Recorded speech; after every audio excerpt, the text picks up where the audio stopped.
साथियों,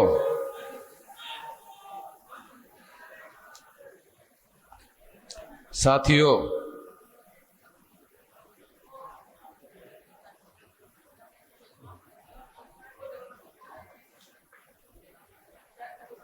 38वां बामसेफ राज्य अधिवेशन और उसका जो उद्घाटन सत्र है उसमें ईवीएम से संबंधित विषय रखा गया है और पंढरपुर से संबंधित विषय रखा गया है। इसमें एक कागज रखा हुआ है।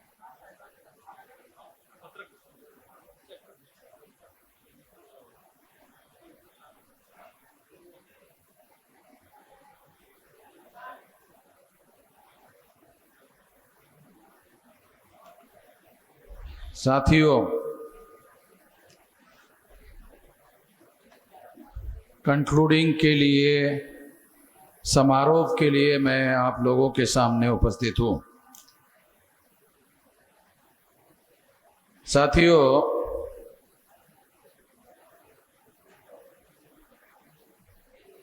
हम लोग संगठित रूप से काम करने में यकीन करते हैं। समाज में बहुत सारे ऐसे लोग हैं वो इंडिविजुअल लेवल पर व्यक्तिशः कुछ न कुछ करते रहते हैं। समाज में ऐसे बहुत सारे लोग हैं जो इंडिविजुअल लेवल पर काम करते रहते हैं।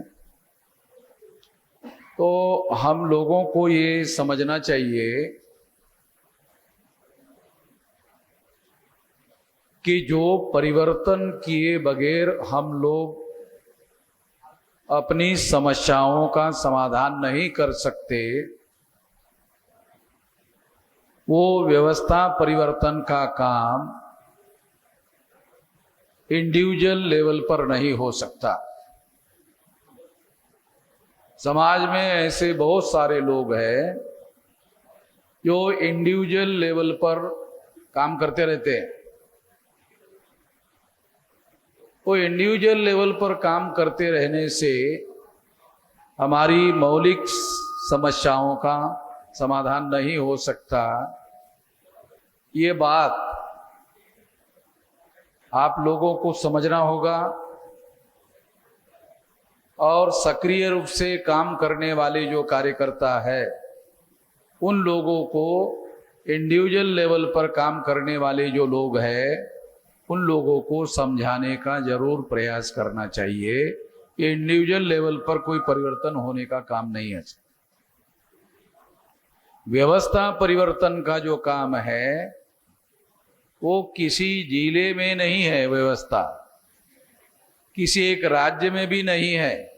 ये व्यवस्था जो ब्राह्मणिकल सोशल ऑर्डर है ये नेशनल कैरेक्टर का है, ये राष्ट्रीय चरित्र का मामला है। तो इसको बदल करने के लिए, परिवर्तन करने के लिए राष्ट्रीय स्तर का ही संगठन चाहिए। राष्ट्रीय स्तर का संगठन किए बगैर ये मकसद कभी भी पूरा नहीं हो सकता। स्थानिक स्तर में काम करने वाले जो लोग हैं उन लोगों को, आप लोगों को जरूर समझाने का काम करना चाहिए। जिले स्तर पर, कमिश्नरी स्तर पर, राज्य स्तर पर जो कार्यक्रम होते हैं लगातार सारे देश भर में होते रहते हैं। बामसेफ ही एकमात्र ऐसा संगठन है जिसके माध्यम से डेली कार्यक्रम चल रहे हैं और सारे देश भर में चल रहे हैं। दूसरा कोई संगठन नहीं है जो राष्ट्रीय स्तर पर डेली कार्य रूप देने का कार्य करता है। दूसरा कोई संगठन नहीं है, दूसरा कोई संगठन भी नहीं है जो निश्चित उद्देश्य प्राप्त करने के लिए कार्य करता है। उनकी कोई निश्चित आइडियोलॉजी है, विचारधारा है। अगर लोगों को पूछो कि तुम कौन सी विचारधारा को मानते हो, तो लोग कहते हैं बाबा साहब आंबेडकर की विचारधारा को मानते हैं। तो बाबा साहब आंबेडकर की विचारधारा ऐसा कहने से उसको विचारधारा समझ में आती है, ऐसा समझ में नहीं आता। बाबा साहब आंबेडकर की विचारधारा मानते हैं, ऐसा कहने से वो विचारधारा को मानकर काम कर रहा है, ये नहीं कहा जा सकता।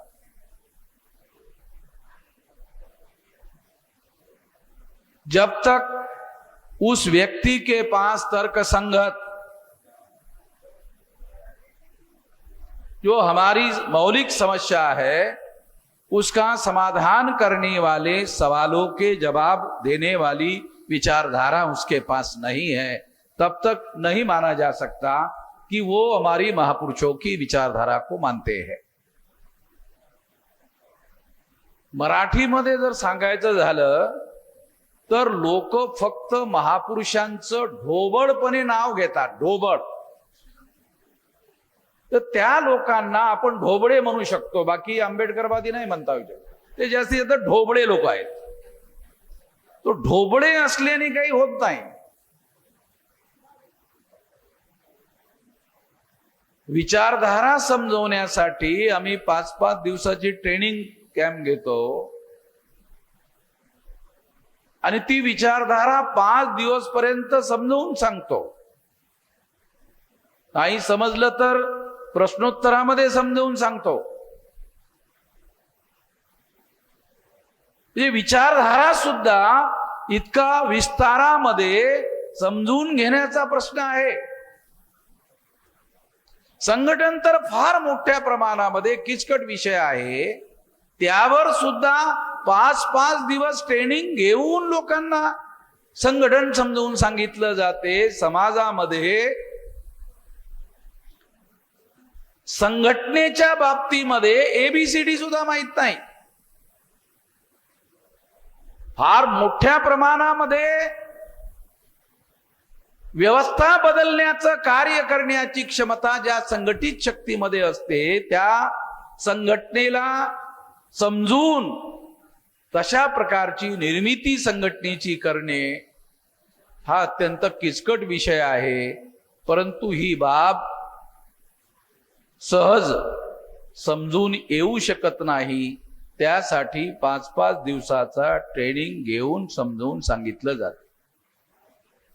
तो ये बात मैं आप लोगों को इसलिए बता रहा हूं कि अधिवेशन के मौके पर बहुत सारे नए लोग आते हैं, उन्होंने वामसेव का नाम सुना होता है। सुनने मात्र से काम पूरा नहीं होगा, जिम्मेदारी का निर्वहन करने के लिए बहुत सारी बातें जानने की, समझने की, अमल करने की होती है, तभी जाकर के हम लोग कुछ बदलाव, कुछ परिवर्तन ला सकते हैं। हमारे लोग, तमाम लोग बहुत सारे शब्दों का उपयोग करते रहते हैं, उन्हें यह मालूम नहीं होता कि उन्हीं शब्दों का उपयोग क्यों कर रहे। परिवर्तन के लिए जो विचारधारा होती है, वो विचारधारा शब्दों के माध्यम से ही बताई जाती है। अगर सही और सटीक शब्दों का उपयोग और प्रयोग आप नहीं कर सकते तो आपको परिवर्तन की विचारधारा समझ में आई है ऐसा नहीं माना जा सकता।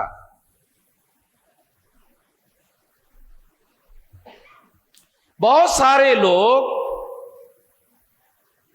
हिंदू शब्द का उपयोग करते हैं आमतौर पर सारे देश भर में। ब्राह्मणों ने हिंदू शब्द का उपयोग और प्रयोग करने का काम जिसके लिए उन लोगों ने खुद दयानंद सरस्वती, जो ब्राह्मणों का आधुनिक भारत में बड़ा नेता माना जाता है, उसने कहा हिंदू मुसलमानों के द्वारा दी हुई गाली है। हिंदू मुसलमानों के द्वारा दी हुई गाली है, ऐसा दयानंद सरस्वती ने कहा। जब दयानंद सरस्वती ने ऐसा कहा, वो तो ब्राह्मण था, गुजराती ब्राह्मण था। उसी गुजराती का एक आदमी देश का प्रधानमंत्री है, मोदी। वो दयानंद सरस्वती का 200 साल का कार्यक्रम भी किया और हिंदू शब्द का उपयोग और प्रयोग भी करता है, दोनों चीजें करता है। मगर दयानंद सरस्वती ने कहा हिंदू मुसलमानों के द्वारा दी हुई गाली है।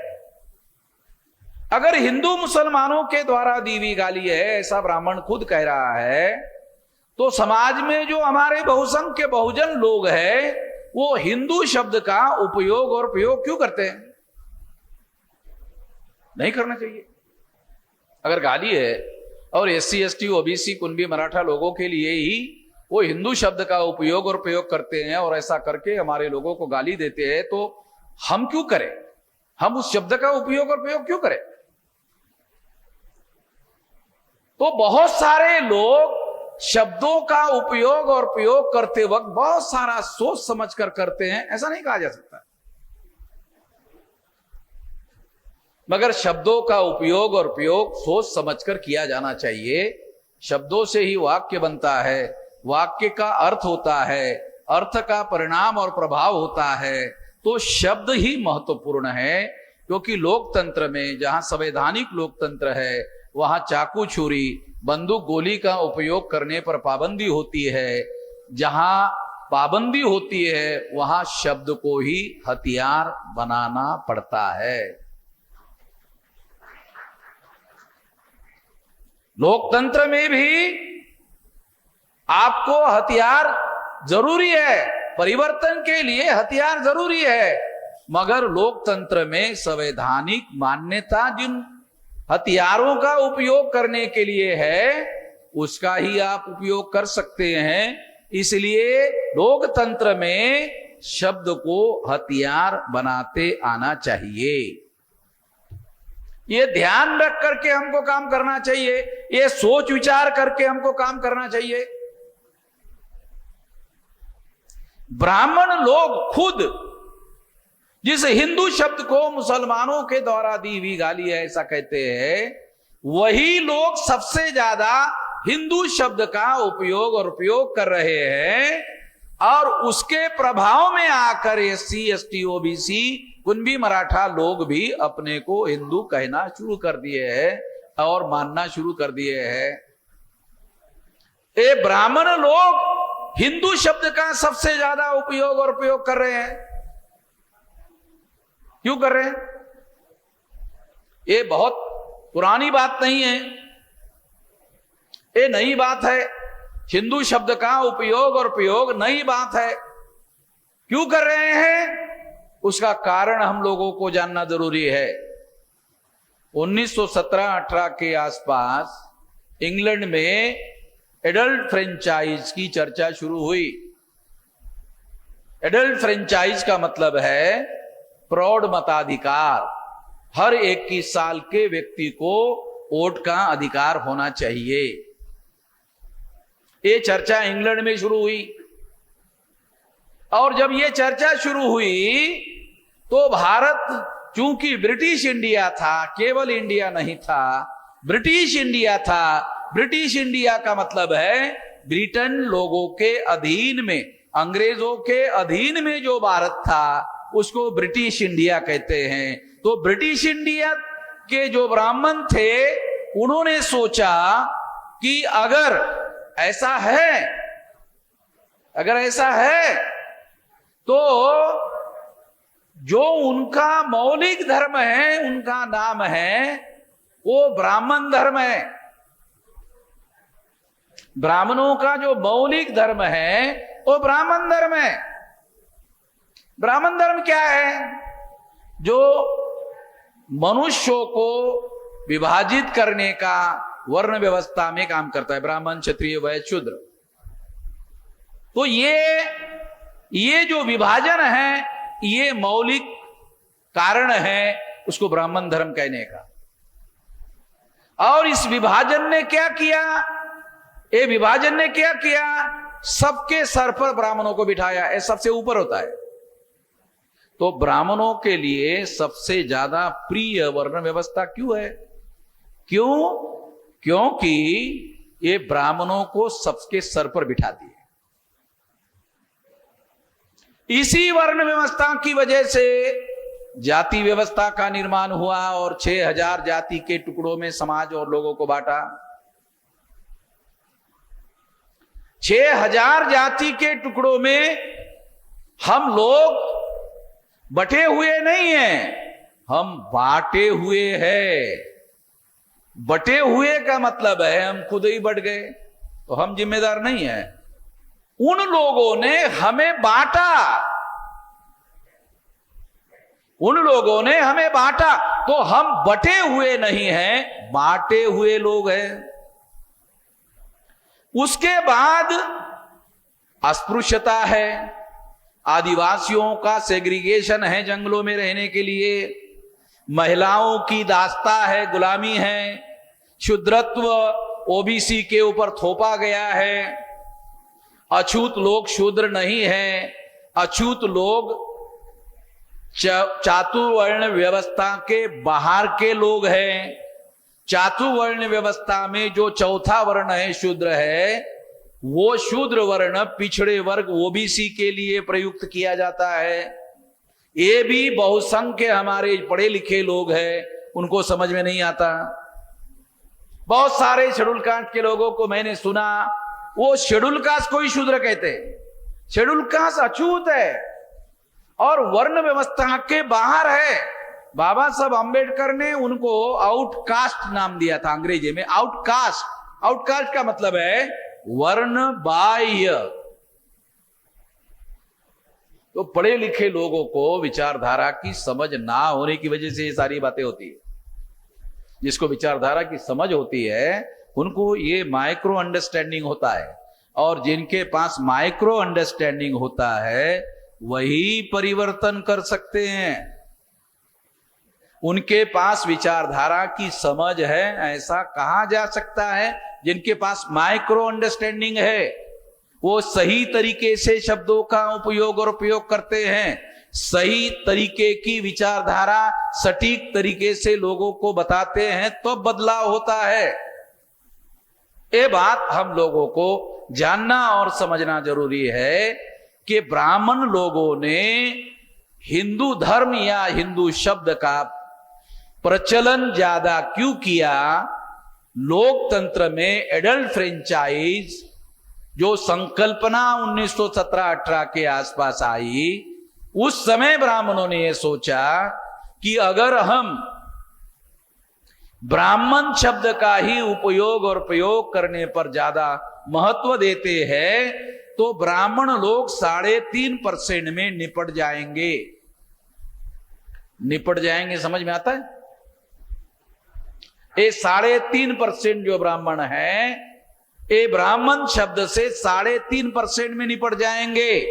और 3.5% से ग्राम पंचायत का पंच भी चुनकर नहीं आ सकता, तो गांव का सरपंच बनने का सवाल नहीं है। जो गांव का इस थ्योरी से सरपंच नहीं बनाया जा सकता, देश का प्रधानमंत्री कैसे बनाया जाएगा? नहीं बनाया जा सकता। तो ये बात हम लोगों को समझना होगा। और जो अंबेडकरवादी लोग दलित दलित दलित दलित दलित दलित दलित दलित दलित दलित्री लोग हैं,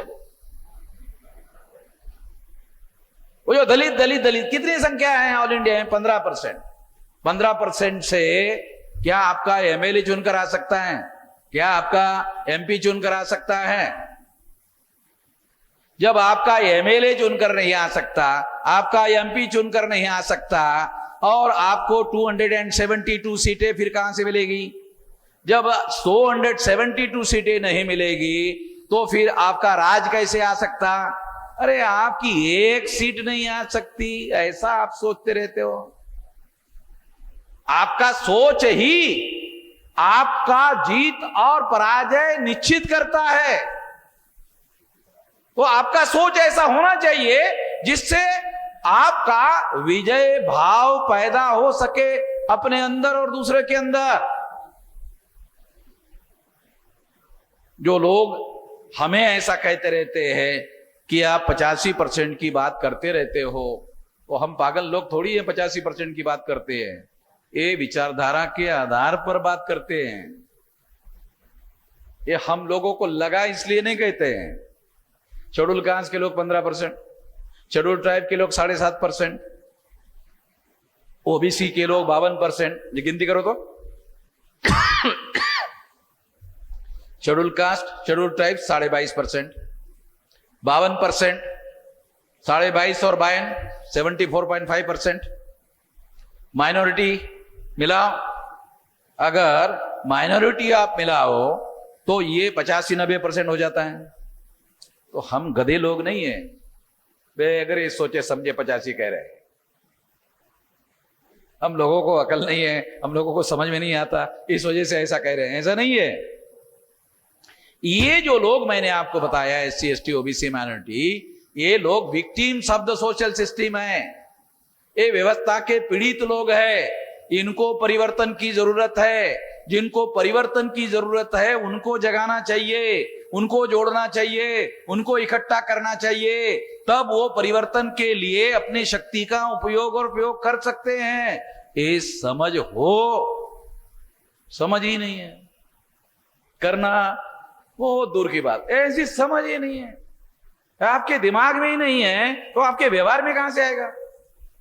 जो व्यवहार में आता है वो वही आता है जो आपके दिमाग में होता है। अगर आपके दिमाग में ही नहीं है तो आपके व्यवहार में कहां से आएगा? जो दिमाग में होता है वो व्यवहार में आता है।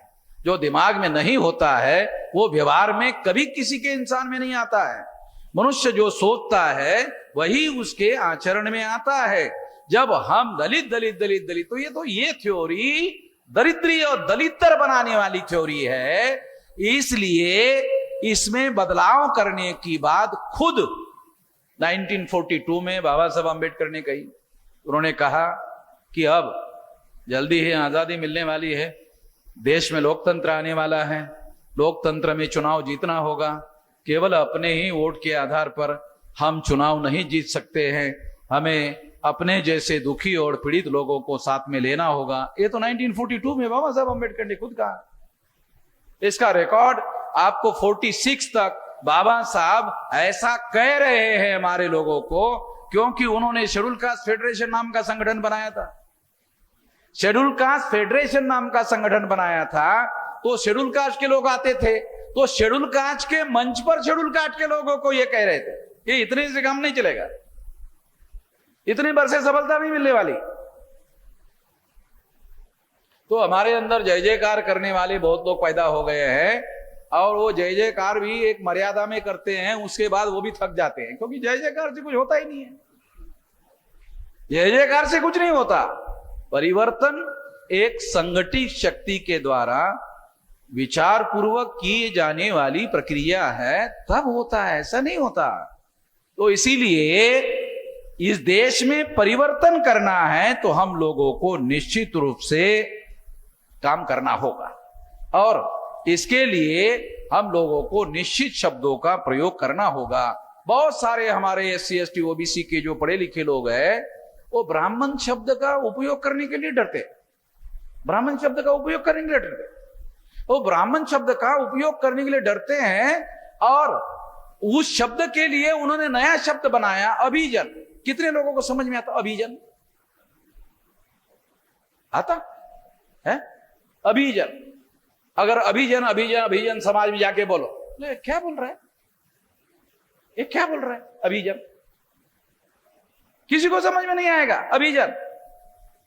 तो समाज में जो बुद्धिजीवी लोग हैं वो अभिजन बोलते हैं। अरे ब्राह्मण बोल रहे हैं, सीधा सीधा बोल रहे, सीधा सीधा समझने दे, डायरेक्ट दिमाग में घुस जाएगा, साले जल्दी समझ में आएगा। समझना जरूरी है, समझेगा तो बदलेगा, समझ में ही नहीं आए कहां से बदलेगा। तो ये अभिजन जो शब्द है, ये शब्द जो है ब्राह्मण के लिए, ब्राह्मण शब्द का उपयोग करने के लिए हमारे बहुत सारे पढ़े लिखे लोग डरते हैं, तो उन्होंने भाषण में अभिजन शब्द लाया। तो अभिजन शब्द से हमारे लोगों का जागरण नहीं हो सकता, उनको बात समझ में नहीं आ सकती। इसलिए सही शब्द जो है ब्राह्मण शब्द बोलना चाहिए, सीधा सीधा बोलना चाहिए, गाली नहीं देना चाहिए, ब्राह्मण शब्द बोलना चाहिए। मुझे बहुत सारे कुछ लोग बोलते रहते हैं, अरे ब्राह्मण में से वो तो गाली देते रहता है। तो मैंने पूछा, एक आदमी मेरे पास आया, पूछा कि वो तो आप गाली गलौज करते रहते। मैंने कहा मैं देहात का रहने वाला हूं, गाली बोलूंगा तो तेरे को बहुत भी अच्छा नहीं लगेगा। तो तुमको मालूम नहीं हमारे गांव में कैसे गालियां दी जाती है, ऐसी ऐसी गालियां दी जाती है, माइक पर बोली नहीं जा सकती। बोल के बताओ क्या प्राइवेट में, तो तुमको समझ में आएगा गाली क्या होती है। ब्राह्मण शब्द का उपयोग करने का मतलब गाली नहीं है। ब्राह्मण खुद ही अपने को ब्राह्मण कहते, तो गाली देते हैं क्या? जागरण करने के लिए सही समझ पैदा होना जरूरी है, और इसीलिए सही शब्दों का उपयोग होना बहुत ज्यादा जरूरी है। तभी जाकर के हम लोग जो है लोगों को तैयार कर सकते हैं। अंबेडकरवादी लोगों को इकट्ठा करना चाहिए। कितने लोगों को ये लागू होती है टर्मिनोलॉजी? अंबेडकरवादी लोगों को इकट्ठा करना चाहिए, ऐसा भाषण में कह दिया। अंबेडकरवादी लोगों को इकट्ठा करना चाहिए। कितने लोगों को लागू होती है टर्मिनोलॉजी? इतनी समझ नहीं है, इतनी समझ नहीं है, इतनी। कौन सा बदलाव करेंगे? शब्द ही हथियार होते हैं, तो शब्दों को आपको हथियार बनाना होगा, और परिवर्तन के लिए कौन से शब्दों का उपयोग और प्रयोग करना चाहिए, ये योजनाबद्ध तरीके से हर परिवर्तन के आंदोलन की टर्मिनोलॉजी फिक्स होती है। हर परिवर्तन के आंदोलन की टर्मिनोलॉजी फिक्स होती है, हर विचारधारा की टर्मिनोलॉजी फिक्स होती है। कितने लोगों को टर्मिनोलॉजी शब्द का अर्थ समझ में आता है? तो हर विचारधारा की टर्मिनोलॉजी होती है, वो विचारधारा उसी टर्मिनोलॉजी में बोलना पड़ता है। अगर उसी टर्मिनोलॉजी में आप नहीं बोलोगे तो सुनने वालों को गलत मैसेज जाता है, वो उसको गलत ग्रहण करता है। जब वो गलत ग्रहण करता है, जैसा ग्रहण करता है वैसे समझता है, जैसे समझता है वैसे अमल करता है, तो रिजल्ट नहीं आता।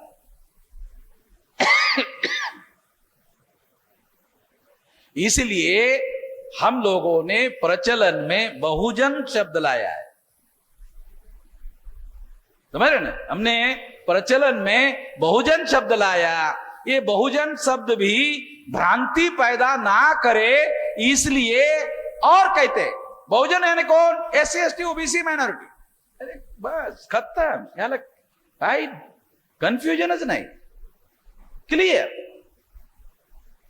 इस तरह से विचारधारा लोगों को समझाने के लिए सही शब्दों का उपयोग और प्रयोग आदमी तभी करता है जब उसको सही समझ आती है।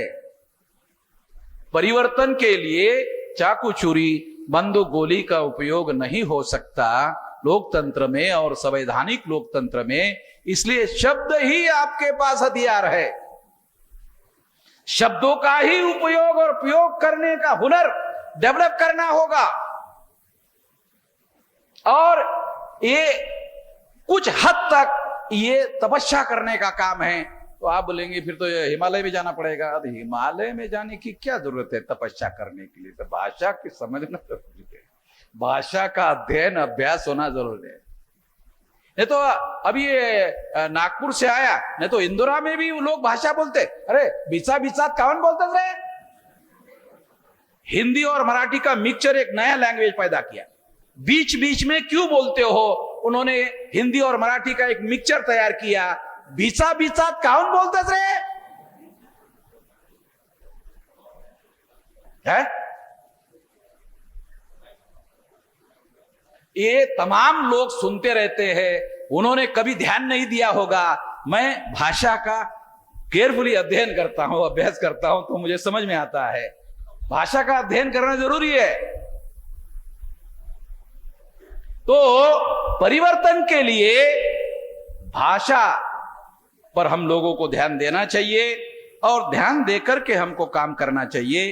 ये हम लोगों को ध्यान देकर अगर करते हैं, विचार पूर्वक करते हैं, तो निश्चित रूप से हम लोग परिवर्तन के लिए अपने लोगों को तैयार कर सकते हैं।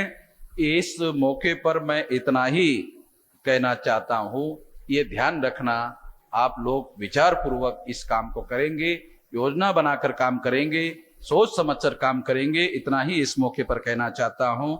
धन्यवाद।